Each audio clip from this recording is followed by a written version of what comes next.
नसल्ली अला रसूलिहिल करीम अम्मा बाद अऊज़ु बिल्लाहि मिनश शैतानिर रजीम बिस्मिल्लाहिर रहमानिर रहीम। मंच का संचालन कर रहे किन किन का नाम लूँ? जनाब फ़िरोज़ रहबर मधुपुरी साहब, अभी अभी माइक जिनके हाथ में थी हमारे मधुपुर के ज़िलाध्यक्ष जनाब फ़ैयाज़ आलम साहब हमारे बीच तशरीफ़ फरमा हैं। हमारे साथ तशरीफ़ लाने वाले इस पार्टी के प्रदेश संगठन महासचिव जनाब समीर अली साहब, हमारे साथ हम खुशनसीब हैं कि हमारे साथ प्रदेश के कोषाध्यक्ष जनाब सैयद कैसर इमाम साहब भी तशरीफ़ फरमा हैं। मैं देख रहा हूँ हमारे बुज़ुर्ग लीडर जनाब उमानाथ कोल साहब जो प्रदेश के पदाधिकारी हैं वो भी मौजूद हैं। सरफराज साहब हैं, ग़ुलाम मुस्तफ़ा साहब हैं। इधर आज जिनके लिए महफ़िल सजी है, इस महफ़िल के जो दूल्हा हैं वो हमारे बुज़ुर्ग गार्जियन जनाब अब्दुल लतीफ़ अंसारी साहब हैं। सारठ के ज़िम्मेदार जनाब फजलुर रहमान साहब हैं। सारठ के विधानसभा अध्यक्ष हमारे छोटे भाई जनाब असलम साहब हैं। हमारे जामताड़ा के नरेश जामताड़ा ज़िलाध्यक्ष जनाब असीरुद्दीन अंसारी साहब भी तशरीफ़ फरमा हैं। साथ ही साथ रफ़ाकत साहब और आज की इस सभा में उपस्थित तमाम बुज़ुर्गों, नौजवान साथियों, पार्टी के तमाम कार्यकर्तागण, आज जो इस पार्टी में सबसे पहले मैं उन तमाम लोगों का शुक्रिया अदा करता हूँ, खैर मकदम करता हूँ, सुस्वागतम कहता हूँ, मोस्ट वेलकम कहता हूँ, जिन्होंने आज हमारी पार्टी ऑल इंडिया मजलिस इत्तेहादुल मुस्लिमीन के सुप्रीमो जनाब बैरिस्टर असदुद्दीन ओवैसी साहब जो हमारे राष्ट्रीय अध्यक्ष हैं, हैदराबाद से सांसद भी हैं, 2 बार के संसद रत्न के अवार्ड से नवाजा गया। उनकी विचारधाराओं से, उनकी लोकतांत्रिक और प्रजातांत्रिक जनतांत्रिक विचारधाराओं से, जमहूरी नज़रियात से मुतासिर होकर दर्जनों की तादाद में हमारी इस फैमिली में शामिल हुए, इस पार्टी की सदस्यता ग्रहण की। मैं उन तमाम लोगों का एक बार फिर शुक्रिया अदा करता हूँ, खैर मकदम करता हूँ।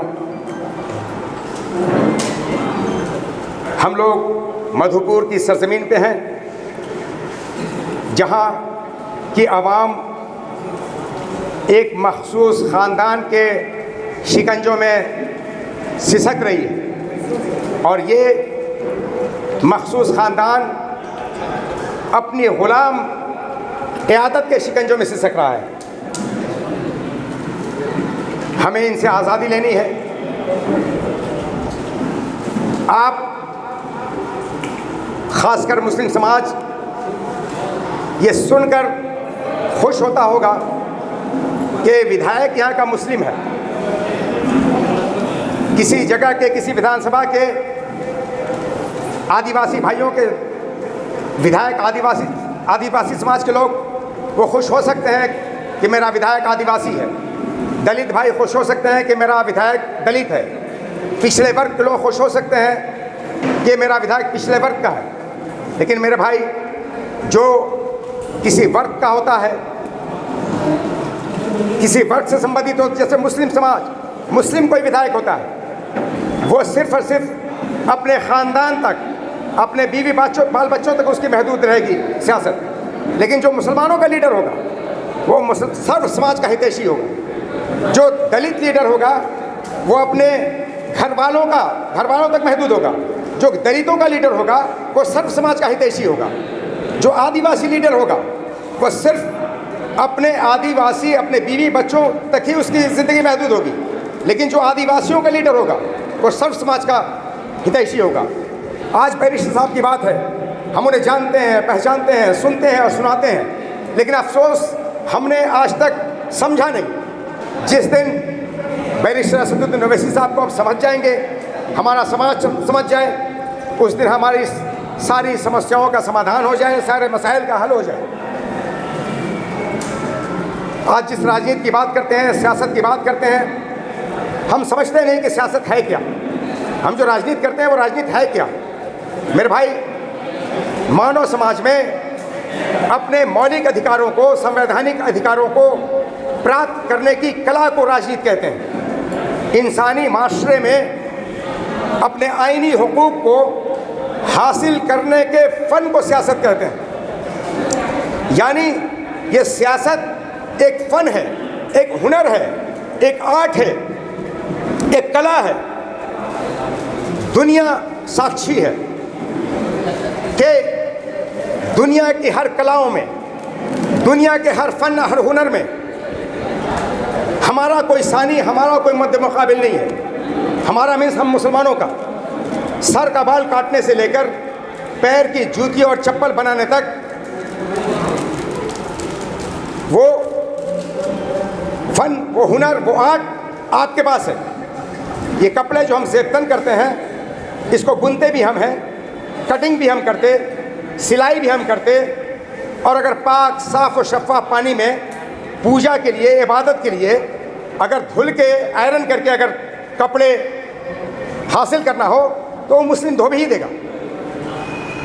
आज हम ग़लाज़त और हराम दुनिया में कदम रख दें तो वहाँ भी 1 to top 10 super duper leader, super duper actor और एक्ट्रेसेस वो मुसलमान ही होगा। गायक चाहे मोहम्मद रफ़ी साहब हों, शमशाद बेगम हो, सुरैया हो, नूरजहाँ हो, AR रहमान साहब संगीत की दुनिया में हो, बिस्मिल्लाह खान हो, तबला वादक हो, जिस फील्ड में आप जाएं हमारा कोई सानी और मद्दे मुकाबिल नहीं। बल्कि हम तो कहते हैं कि बदकिस्मती से, बदनसीबी से, दुर्भाग्यवश, अल्लाह ना करे, खुदा ना खास्ता, अगर जुर्म की दुनिया में हमने कदम रख दिया तो हमसे बड़ा इस कायनात में कोई मुजरिम भी, कोई अपराधी भी नहीं हो सकता।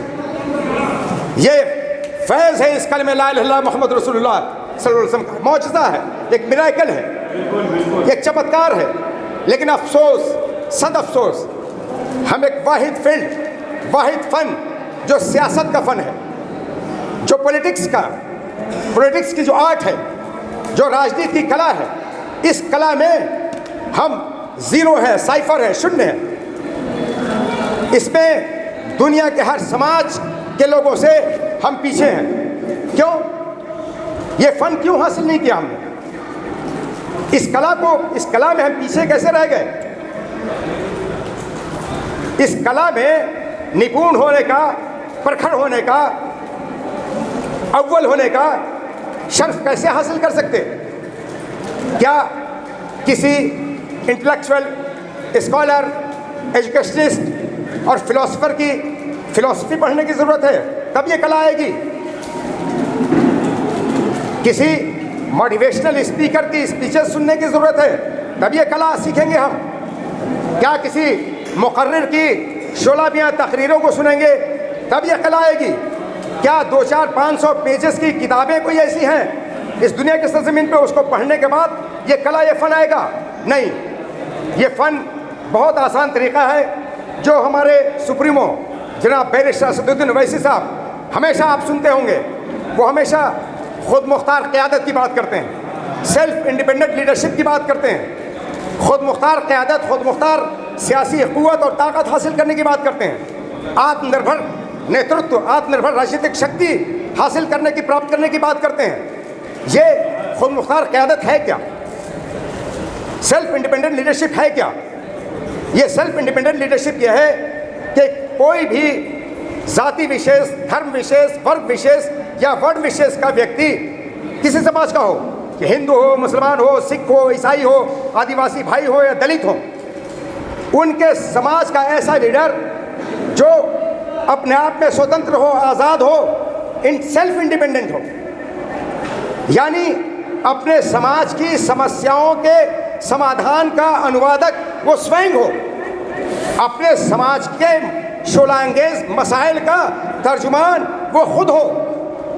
ये इस दुनिया की, इस देश की किसी लोकतांत्रिक, सो कॉल्ड लोकतांत्रिक या सेकुलर या डेमोक्रेटिक पार्टी में ये आज़ादी नसीब नहीं है, सिवाय ऑल इंडिया मजलिस इत्तेहादुल मुस्लिमीन के, हमारी इस पार्टी के।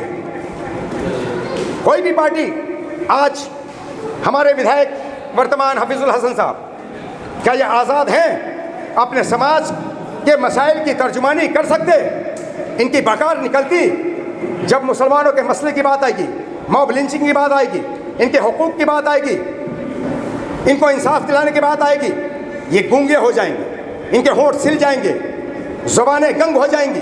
क्यों? क्योंकि ये गुलाम सियासत के हामिल है, क़यादत गुलाम है, आज़ाद नहीं है। हमारी पार्टी आज़ाद क़यादत की बात करती है। हर समाज को लोग कहते हैं कि मुसलमानों की बात करते हैं, नहीं मेरे भाई, हमको इस धरती पे रब्बे कायनात ने पैदा ही किया है संपूर्ण मानव जाति के कल्याण के लिए, किसी जाति विशेष, धर्म विशेष, वर्ग विशेष, वर्ण विशेष, समुदाय और संप्रदाय विशेष के लिए नहीं। अफसोस इस बात का है कि पैदाइशी कायद, पैदाइशी लीडर हमको बना के भेजा गया इस दुनिया के संपूर्ण मानव जाति का लीडर बनने के लिए। हमने लीडर किसको बना लिया? पंडित जवाहरलाल नेहरू, इंदिरा गांधी, राजीव गांधी, सोनिया गांधी, राहुल गांधी, मुलायम सिंह यादव, लालू यादव, तेजस्वी यादव, उनके खानदान, शिबू सोरेन, हेमंत सोरेन। हमने खुद मुख्तार क़यादत कभी हासिल ही नहीं की। यहाँ उलमा इकराम भी बैठे हैं। मैं आपको एक शॉकिंग स्टेटमेंट दे रहा हूँ जो कुरान सुन्नत में मबनी है। हमारे पीर मुर्शिद ने कहा कि तुम्हारा लीडर कौन? मैं उस वक्त JVM में 11 साल तक बाबूलाल मांडी साहब के साथ था। बोले तुम्हारा लीडर कौन है? मैंने कहा बाबूलाल मांडी। बोले कि वो चड्डीधारी RSS का शाकिर मियाँ। तुम सियासी मुर्तद कैसे हो सकते हो? सियासी मुश्रिक कैसे हो सकते हो? सियासी मुनकर कैसे हो सकते हो? सियासी मुनाफिक कैसे हो सकते हो? सियासी शैतान और मलून कैसे हो सकते हो? मैंने हजरत बात नहीं समझ, बात समझ नहीं आई। क्या कहते हैं? बोले कलम और पेपर निकालो और लिखो और बवांगे दोहल हर स्टेज पे जाके बोलो, चाहे वो उलमा व अकाबरीन की महफिल हो, हुफ़ाज़ इकराम की महफिल हो, पॉलिटिशियन की महफिल हो, जिस भी प्लेटफॉर्म पे तुम बवांगे दोहल या ये बात बोलो, कोई क्रॉस क्वेश्चन करे तो उन्हें ये बता देना कि बात ये है, सच्चाई ये है। और वो कुरान और सुन्नत की रोशनी में बोले कि ज़र्रा बराबर भी अगर डिफर करता है तो आना मेरी गर्दन ले लेना। मैंने हज़रत ठीक है, मैं पेपर और पेन पेपर निकाल लिया। बोले कि लिखो, हर वो मुसलमान, हर वो मोमिन, हर वो अहले ईमान सियासी मुशरिक है, सियासी मुनकर है, सियासी मुर्तद है, सियासी मलून है, सियासी शैतान है, सियासी मुनाफिक है, जो अपनी खुद मुख्तार क़यादत को छोड़कर गैरों की क़यादत को तस्लीम करता है। मैंने हज़रत, अगर कोई उलमा से मुकाबला हो गया तो जवाब क्या देंगे? बोले कि उन्हें बता देना कुरान मुक़द्दस के सूरह निसा की 59वीं आयत पाक पढ़कर, ये देखो, ये जो हम बात बता रहे हैं कि हर वो मुसलमान सियासी मुशरिक और मुनकर है, मुर्तद और मुनाफिक और मलून है, शैतान है, जो अपनी खुद मुख्तार क़यादत को तस्लीम नहीं करता।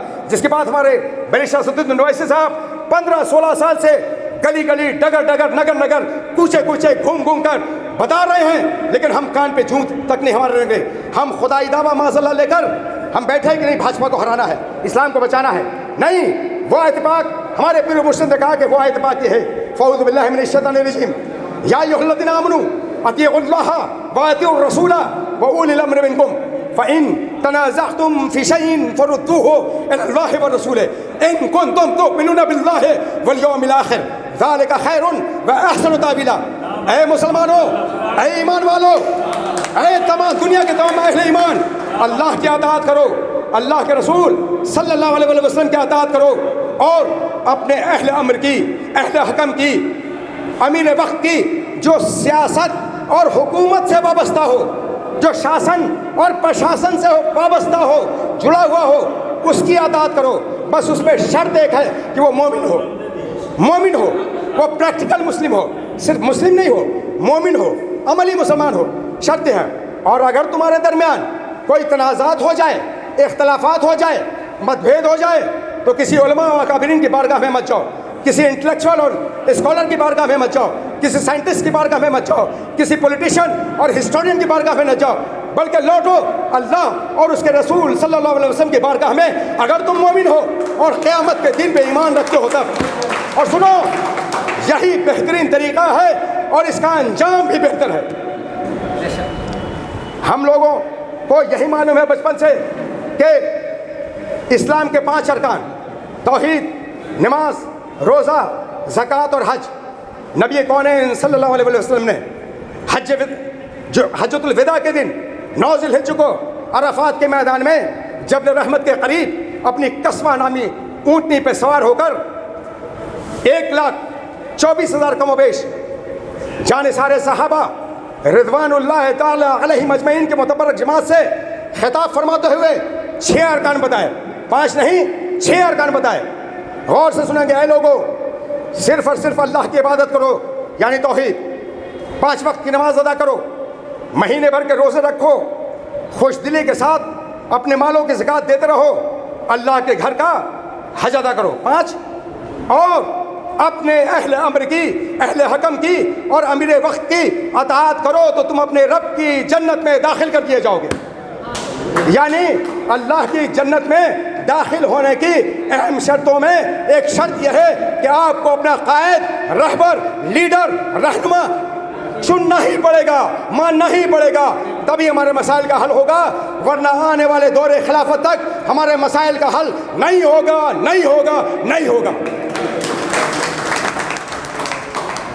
इसलिए हम आपसे अपील यही करने आए हैं, हम लौटें अल्लाह उसके रसूल के बारे जो हुक्म है, हमने इस हुक्म की नाफरमानी की, हमारे हालात अल्लाह रब्बुल इज़्ज़त ने इस मुल्क में दलितों और आदिवासियों से बदतर कर दिए गए, सामाजिक तौर पे भी, आर्थिक तौर पे भी, राजनीतिक तौर पे भी, शैक्षणिक तौर पे भी, तालीम के मैदान में भी, सियासियात के मैदान में भी, माशियात और इक़्तिसादियात के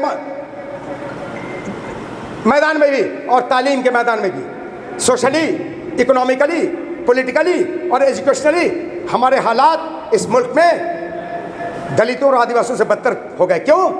क्योंकि ये फ़न हमने नहीं सीखा। दुनिया के हर फन में माहिर, इस फन में हम फेलियर हो गए। तो आज इस फन को आप जहनशी करें, माइंडसेट को चेंज करें, जहनियत को बदलें, जहन को बदलें, घर घर, डोर टू डोर, महल्ले महल्ले, करिया करिया, पंचायत में, प्रखंड में जाकर लोगों की जहनसाजी करें। अगर आप चाहते हैं, 72 साल का चुनाव का इतिहास है, आपके मसाइल की तरफ कोई कान धरने वाला नहीं, क्योंकि सबको पता है कि आपने जेएमएम को यहाँ वोट दिया तो वो सिर्फ भाजपा को हराने के लिए दिया। आपने हरा दिया भाजपा को, आपका काम तमाम। जो मकसद आपका था, जिस मकसद के तहत आपने वोट दिया, वो मकसद आपका पूरा हो गया। मेरे भाई, आज इस खुद मुख्तार क़यादत को एक्सेप्ट न करने का अंजाम यह है कि चुनाव के दौरान आपसे कोई भी सेकुलर पार्टी आपके दरवाजे पे वोट तक मांगने नहीं आती। उसको पता है ये जाएंगे कहाँ, बीजेपी को हराने के लिए हमारे पास आएंगे। वोट वहीं मांगने जाते हैं बेईमान हरामखोर लोग जहाँ मजलिस खड़ी होती, जहाँ कुल हिंद मजलिस इत्तेहादुल मुस्लिमीन का कैंडिडेट खड़ा होता है। अब उनको लगता है उनकी नानी मरने लगती, क्या रे ये तो लगता है कि हम अपने मिशन में फेलियर हो जाएंगे। यानी ये मजलिस एक ऐसी पार्टी है जो आपकी इज्जत, आपके वक़ार, आपके मान सम्मान, स्वाभिमान और अभिमान को बढ़ाती। मजलिस कोई सियासी प्लेटफॉर्म का नाम नहीं है, मजलिस एक मिशन का नाम है, एक तहरीक का नाम है, एक क्रांति का नाम है, एक आंदोलन का नाम है। तो हम इस तहरीक से जुड़ें, इस मिशन से जुड़ें और अपनी सोच को बदलें, क्योंकि अल्लाह रब्बुल इज़्ज़त ने चैलेंज कर दिया है, फ़अऊज़ु बिल्लाहि मिनश शैतानिर रजीम, इन्नल्लाहा ला युग़य्यिरु मा बिक़ौमिन हत्ता युग़य्यिरु मा बिअनफ़ुसिहिम।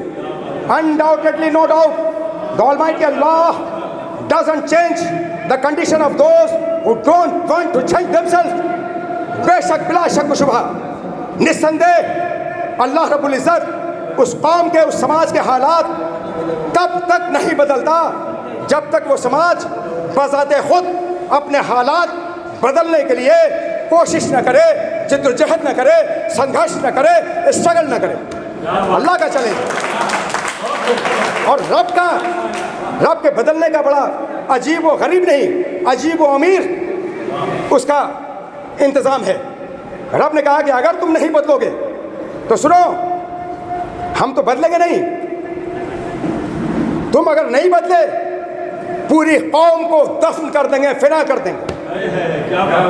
आपने देखा है कौम लूत दफन हो गई, कौम समूद दफन हो गया, किसी पे आग की बारिश, किसी पे पत्थरों की बारिश, कोई समुद्र में गर्क कर दिया गया। देखा आपने सूरह मोहम्मद सल्लल्लाहु अलैहि वसल्लम ने इसका जिक्र फरमाते हुए रब कायनात ने फरमाया फ़ऊज़ु बिल्लाहि मिनश शैतानिर रजीम व इन ततवल्लो यस्तब्दिल कौमन गैरकुम सुम्मा ला यकुनु अमसालकुम। अगर तुमने अपने मकसद हयात से अगर तुम फिर गए, अपने मिशन से फिर गए, तो सुनो, कान खोलकर सुनो, मैं पूरी कौम को बदल दूंगा और दूसरी कौम तुम्हारी जगह बदल के जो लाऊंगा वो तुम्हारी तरह बेईमान और गुमराह नहीं होगी, तुमसे बेहतर होगी। और आप जानते हैं ये आखिरी कौम, नबी आखिरुज़्ज़मान सल्लल्लाहु अलैहि वसल्लम की उम्मत, यह आखिरी उम्मत जो अल्लाह ने भेजी, उस उम्मत को दुनिया के 1,24,000 उम्मतों में सबसे बेहतरीन उम्मत का टाइटल आपको दिया, आपको दिया। और हम लीडरशिप की बात करते हैं, अल्लाह रब्बुल इज़्ज़त ने इस कौम को पैदाइशी लीडर, फितरी लीडर, बाय बर्थ लीडर बना के पैदा किया है। वो कैसे? फ़ऊज़ु बिल्लाहि मिनश शैतानिर रजीम कुंतुम खैरा उम्मतिन उख़रिजत लिन्नास तअमुरूना बिल मारूफ़ व तनहौना अनिल मुनकर व तु'मिनूना बिल्लाह। इस दुनिया की धरती पे सबसे बेहतरीन लोग तुम हो और तुमको हमने लीडर बनाकर, कायद बनाकर भेजा है। किसके लिए? मुसलमानों के लिए नहीं। कहा कि उख़रिजत लिन्नास, तमाम बनी नौ इंसान, तमाम बनी आदम, संपूर्ण मानव जाति के लिए, उमानाथ सिंह कोल के लिए भी, दलित भाइयों के लिए भी, पिछड़े वर्ग के लोगों के लिए भी, राजपूतों, ब्राह्मणों, भूमियारों, लालाओं के लिए भी, यदुवंशी, चंद्रवंशी, कोयली, कुर्मी, महतो और कुशवाहा के लिए भी, दलित समाज के हर वर्ग के लिए लीडर बना के भेजा। किसको? हमको और आपको। और 3 विशेषताएं बताई। तुम अच्छे कामों का हुक्म देते हो, आदेश देते हो, बुराई से रोकते हो और अल्लाह की वहदानियत यानी एकेश्वरवाद पे ईमान रखते हो। इसका मतलब पता क्या चला? इस दुनिया की धरती पे, न सिर्फ भारतवर्ष में बल्कि इस दुनिया की धरती पे लीडर कहलाने का हकदार सिर्फ और सिर्फ वही है और वही होगा जिसके अंदर ये 3 क्वालिटी मौजूद हो। वो अच्छे कामों का हुक्म देता हो, बुराई से रोकता हो और अल्लाह की वहदानियत पे ईमान रखता हो। यानी पूरी कायनात में अगर कोई लीडर बनने का अधिकार है, सिर्फ और सिर्फ मुसलमान है, मुसलमान है और मुसलमान है। ये लीडर, इनकी लीडरशिप हमको करनी है, इनके क़यादत, इनका हुकूक हमको दिलाना है। हम हाथ में हाथ देकर इनको अपना लीडर बना के बैठ गए, हमारे हालात रब ने दलितों आदिवासियों से बदतर कर दिए, बदतर कर दिए। इनकी लीडरशिप हमको करनी है।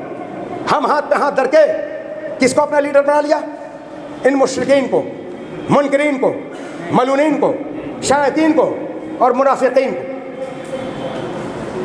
अल्लाह और उसके रसूल सल्लल्लाहु अलैहि वसल्लम के हुक्म को ठुकराने का अंजाम यह है इस मुल्क में कि आपकी क़यादत नहीं खड़ी। इस देश में हर समाज की क़यादत खड़ी होगी। आज इसी मुल्क में सांप, बिच्छू और चूहे पकड़ने, पालने और खाने वाली कौमों ने भी अपना लीडर चुन लिया, वो कामयाब हो गए। 3% मुसहर जाति, जीतन राम मांझी को बिहार का चीफ मिनिस्टर बना दिया ना। आज भी उसके 2 सांसद है ना, एक सांसद बना दिया ना। 3% आबादी। चरस, भांग और गांजे के नशे में धूत रहने वाले समाज ने भी अपना लीडर चुन लिया और वो कामयाब हो गए। अपनी आस्था और अकीदत समझकर ग़िलाज़त का इस्तेमाल करने वाली कौमों ने भी अपना लीडर चुन लिया और वो कामयाब हो गए। यही नहीं बल्कि पानी से ज़्यादा शराब पीने वाली कौमों ने भी अपना लीडर चुन लिया और वो कामयाब हो गए।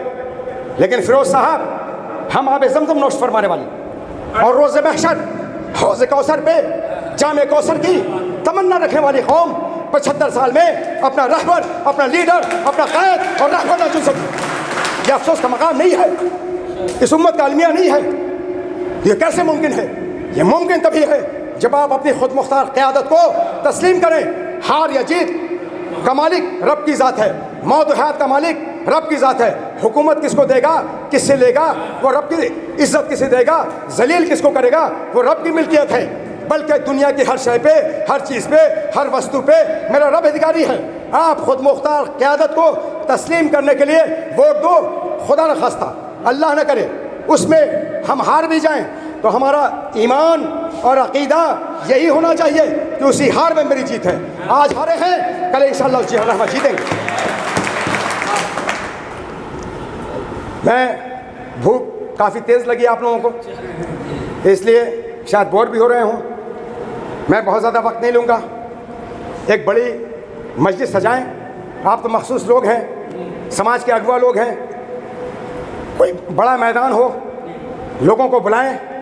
इंशाअल्लाह रहमान अल्लाह की ज़ात पे ईमान और अक़ीदा है और यकीन है कि मधुपुर की सरज़मीन को हम फतह करेंगे इंशाअल्लाह रहमान। मस्जिद का परचम इस सरज़मीन पर बुलंद होगा और होगा इंशाअल्लाह रहमान। And that's all. जय हिंद, जय भारत, खुदा हाफ़िज़ शुमा। कुल हिंद मजलिस इत्तेहादुल मुस्लिमीन जिंदाबाद, पाइंदाबाद। खुदा हाफ़िज़।